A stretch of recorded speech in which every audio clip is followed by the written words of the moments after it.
ये है episode 1 DFP series का। जैसा कि आप जानते हैं कि डीएफपी यानी ड्राइंग फंडामेंटल्स और प्रिंसिपल्स तीनों अलग अलग सब्जेक्ट्स हैं। तो आज उनमें से ही हम पहले सब्जेक्ट्स यानी ड्राइंग के ऊपर बात करेंगे और बहुत सी चीज़ें जानेंगे। तो ड्राइंग क्या है? ड्राइंग एक बड़ा शब्द है, एक बड़ा टर्म है। स्केचिंग, पेंटिंग और भी चीज़ें जो है वो ड्राइंग के अंदर आती है। वो ड्राइंग का एक पार्ट है, एक हिस्सा है। दूसरी चीज़, एक रूल है जिसका नाम है स्टार्ट ओवर फिनिश रूल। ये रूल आपके लिए बहुत ज़्यादा इंपॉर्टेंट है, इसलिए ध्यान से सुनिएगा। स्टार्ट ओवर फिनिश रूल यानी जब आप ड्राइंग शुरू करते हैं तो ड्राइंग का जो आउटलाइन होता है, जो शुरुआती हिस्सा होता है, उस पर आपको सबसे ज़्यादा ध्यान देना है एज़ कम्पेयर टू शेडिंग और वैल्यू ऐड करना। अगर आपकी शुरुआती आउटलाइन काफ़ी स्ट्रॉन्ग होगी तो आपका ओवरऑल आर्टवर्क भी काफ़ी स्ट्रॉन्ग होगा। लेकिन आपकी शुरुआत की आउटलाइन ही काफ़ी कमज़ोर होगी और ठीक से नहीं बनी होगी तो आर्टवर्क में शेडिंग और डिटेलिंग ऐड करने के बाद भी आर्टवर्क सही नहीं बनेगा।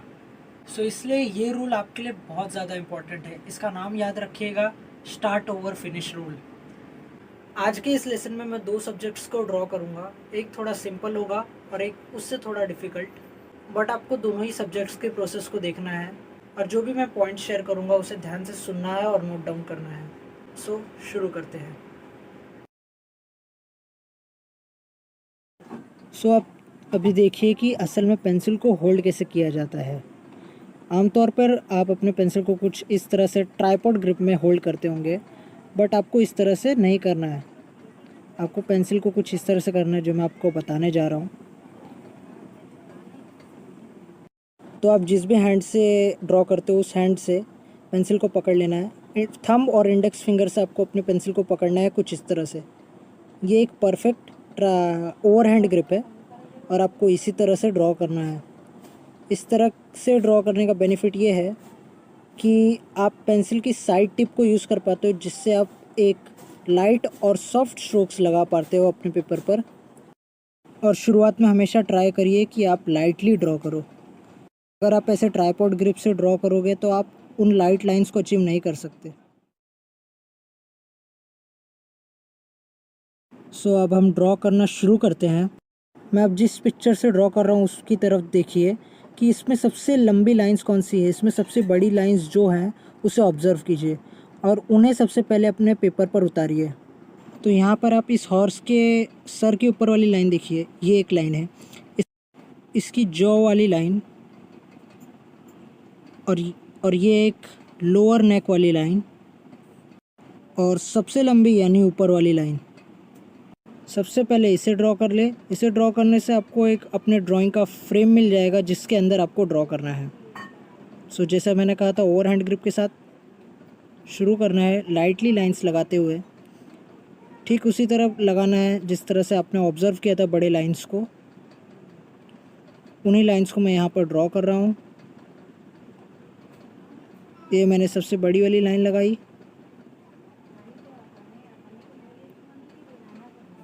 ये इसकी नोज़ वाली लाइन जो कि छोटी सी है और ये इसकी जॉ वाली लाइन। ये इसकी लोअर नेक वाली लाइन। इसके नेक में एक छोटा सा कर्व भी है जिसे मैं ऐड कर रहा हूँ लाइन के ही ज़रिए।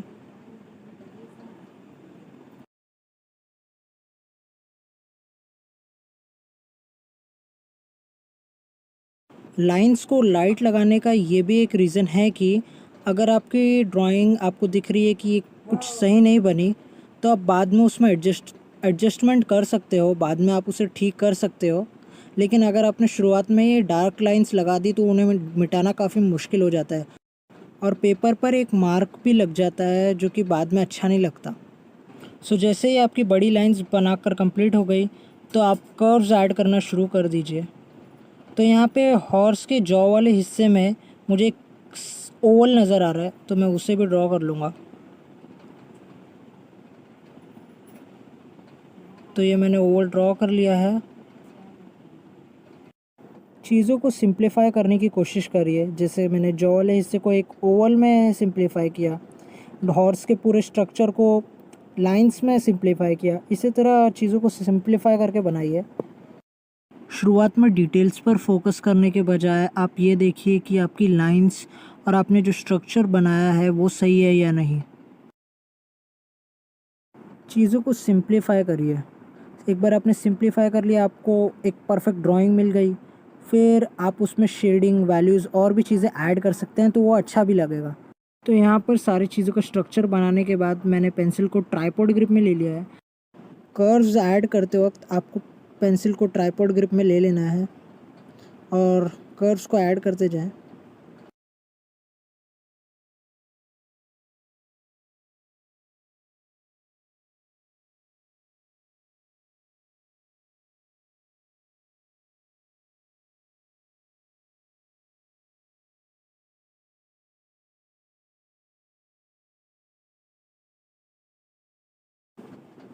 आपको देखना है कि एक चीज़ें दूसरी चीज़ के मुकाबले में कितनी बड़ी है, उनके बीच में स्पेस कितना है, ये सारी चीज़ें आपको ऑब्ज़र्व करनी है।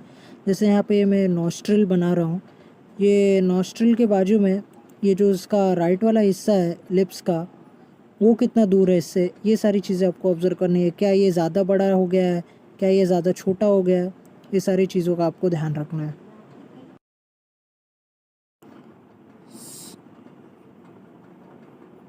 सो यहाँ पर लोअर लिप वाला जो हिस्सा है ये मुझे थोड़ा सा बड़ा लग रहा है, ऐसा लग रहा है कि मैंने इसे थोड़ा बड़ा ड्रॉ कर दिया है, तो इसे मैं हटा रहा हूँ अभी। सो पहले इस पोर्शन को कंप्लीट कर लेते हैं। तो निडेड इरेज़र की हेल्प से ये हिस्से को मैं रब कर लेता हूँ। अगर आपसे भी ऐसे कोई मिस्टेक हो जाए तो आप इस तरह से उसे रब कर लें। जब भी आप कोई फ़ोटो उठा रहे हैं या किसी भी चीज़ से ड्रॉ कर रहे हैं, तो उसे अच्छे से एक बार देखिए कि किस तरह से उसकी बनावट हुई है, उसकी जो लाइन्स है उनका फ़्लो क्या है, किस रिदम्स में वो लाइन है, इन सारी चीज़ों को अच्छे से एक बार देखिए। फ़ोटो देखकर आपको सीधे ड्रॉ नहीं करने लग जाना है।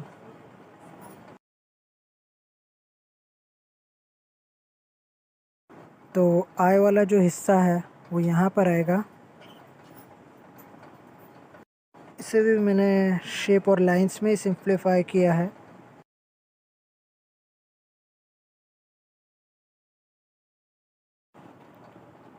सो ये जो हिस्सा है इसे मैं हेयर्स के लिए बना रहा हूँ।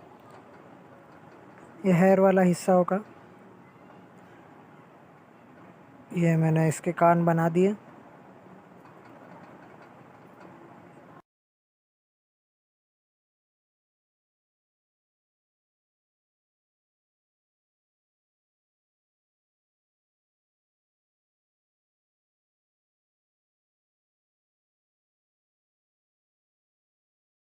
तो जो लोअर नेक वाला हिस्सा था, जो मैंने शुरू में बताया था आपको, तो वहाँ पर एक कर्व था, उस कर्व को ऐड किया मैंने अभी। जॉ लाइन के भी इस हिस्से को भी हमने एक कर्व दे दिया है जो कि थोड़ा सा डार्क है, ताकि इसमें एक वॉल्यूम का एहसास हो। जो भी मसल्स के लाइंस है जो कि मसल्स को अलग कर रहा है, वो लाइंस यहाँ पर मैं दे रहा हूँ। तो अगर आप कोई ड्राइंग बना रहे हैं जिसमें आप आगे शेडिंग भी करने वाले हैं, तो जहाँ पर शैडो फॉर्म हो रही है उसका भी आप एक आउटलाइन क्रिएट कर लें। तो जैसे मैं आई के ऊपर ये शैडो फॉर्म हो रही है, उसका मैंने आउटलाइन क्रिएट कर लिया। यहाँ पर नोज़ के यहाँ पे एक शैडो फॉर्म हो रही है। इन सारे लाइंस को भी मैं यहाँ पर ऐड कर ले रहा हूँ।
शुरुआत में आपको इसी तरह के सिंपल सब्जेक्ट्स लेने हैं ताकि आप इसे इजीली ड्रॉ भी कर पाओ, और अगर आपसे कोई मिस्टेक्स हो जा रही हैं तो आप उसे इजीली आइडेंटिफाई भी कर पाओ ताकि आप आगे जाकर उसे सुधार सकें। सो यहाँ पर जो हॉर्स का ओवरऑल स्ट्रक्चर है वो ऑलमोस्ट रेडी हो चुका है। तो यहाँ पर अब कुछ रिफाइनमेंट्स करेंगे जिससे ये थोड़ा सा बेहतर दिखे।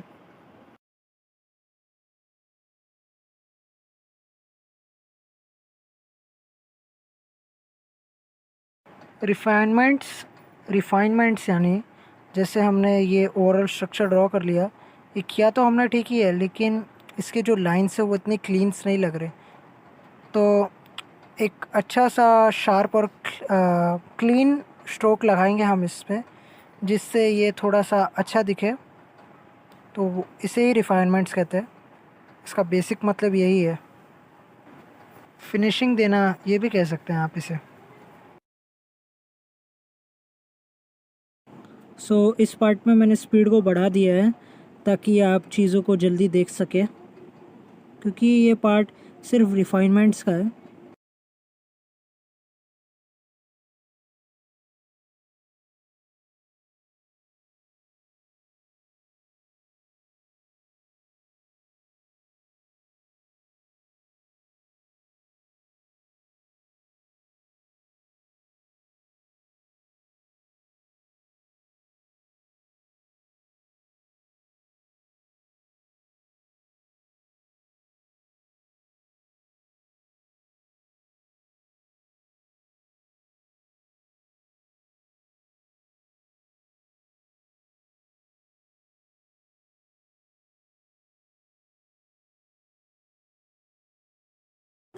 रिफाइनमेंट्स को ऐड करने के बाद ये कुछ ऐसा लग रहा है।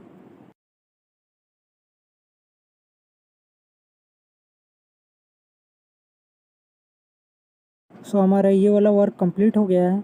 अब बढ़ते हैं अगले वर्क की तरफ।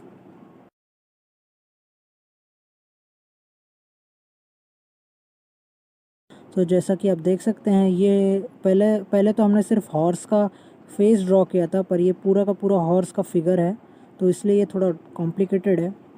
इसे भी ड्रॉ करेंगे हम। इस ड्राइंग को भी हम उसी तरीके से करेंगे जैसा कि हमने पिछले ड्राइंग में किया था।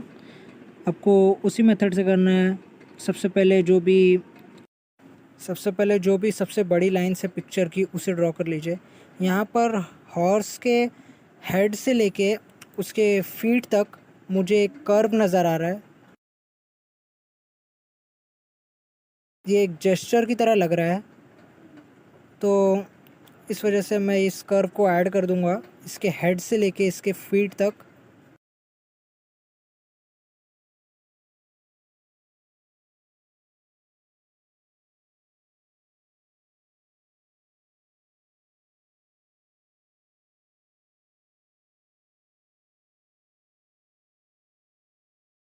यहाँ पर हम दूसरा कर्व ऐड कर रहे हैं। हॉर्स की जो बैक है ये उसका कर्व है।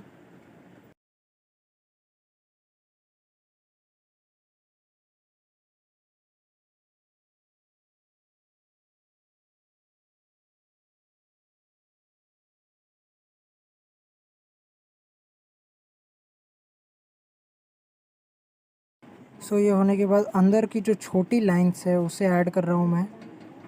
इसकी हेड वाली लाइन, ये इसकी नेक वाली लाइन।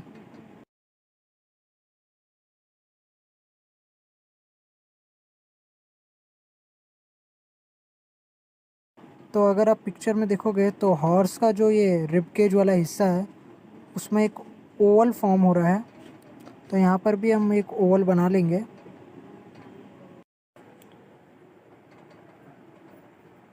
दूसरा ओवल जो है वो यहाँ पर फॉर्म हो रहा है। यहाँ पर भी ओवल बना लिया हमने।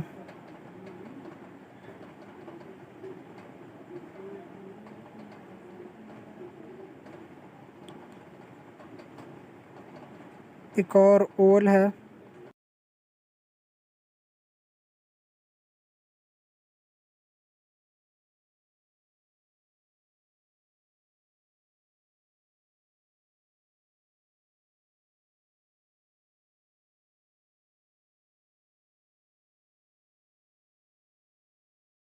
सो ये जो ओवल्स लगाए हमने, इस वजह से हमें पता चल रहा है कि जो कर्व्स है वो कहाँ कहाँ पर जाएंगे, किस डायरेक्शन में कर्व्स होंगे। तो ये इस बात का हमें पता चल रहा है ओवल शेप बनाने की वजह से। तो यहाँ पर मैंने पेंसिल को फिर से ट्राइपॉड ग्रिप में ले लिया है, जो छोटी कर्व्स है उन्हें लगाने के लिए। हॉर्स के जो आगे वाले पैर हैं वहाँ पर जो उसका जॉइंट है उसको समझने के लिए मैंने यहाँ पर एक सर्कल बना लिया है।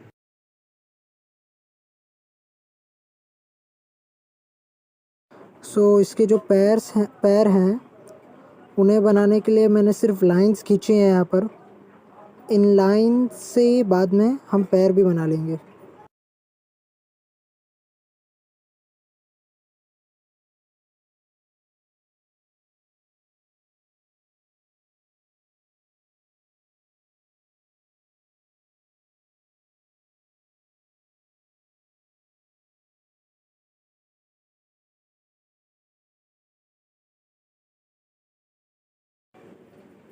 तो पूँछ के लिए यहाँ पर एक मैंने सिंपल सा रेक्टेंगल बना दिया है और एक ट्रायंगल भी बना दिया है।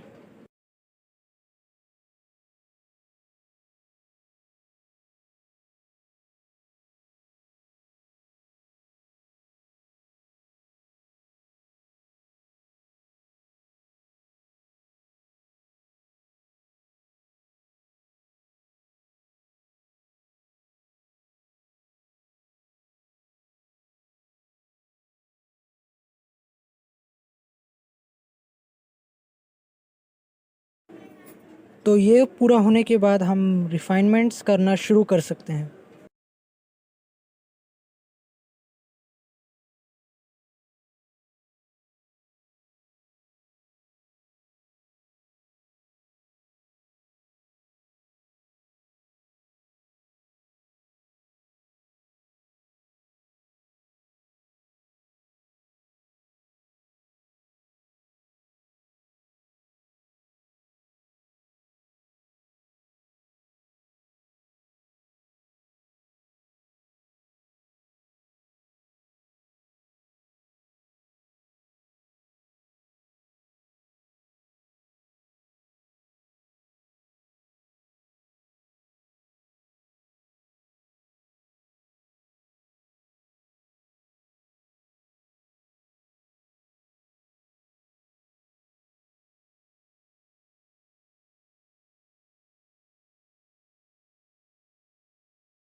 तो पूँछ के हिस्से में भी यहाँ पर हम कर्व्स ऐड कर देते हैं। पूँछ में जितने भी हेयर्स और डिटेल्स है उसे बनाने की कोई भी ज़रूरत नहीं है। आपको बस एक ओवरऑल फील देना है कि हाँ, ये किसी घोड़े का पूँछ ही है।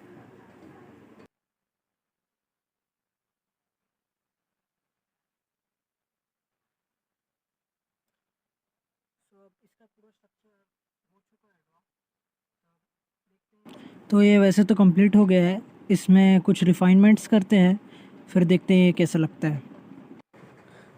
अभी रिफाइनमेंट्स पूरी हो चुकी है। इसमें ये जो दूसरे पैर वाला हिस्सा है और जो शैडो वाला हिस्सा है वो भी मैंने यहाँ पर थोड़ा सा डार्क कर दिया है ताकि आपको डिफरेंस समझ में आ सके। इसी तरह से हमारा ये ड्राइंग भी पूरा हो चुका है।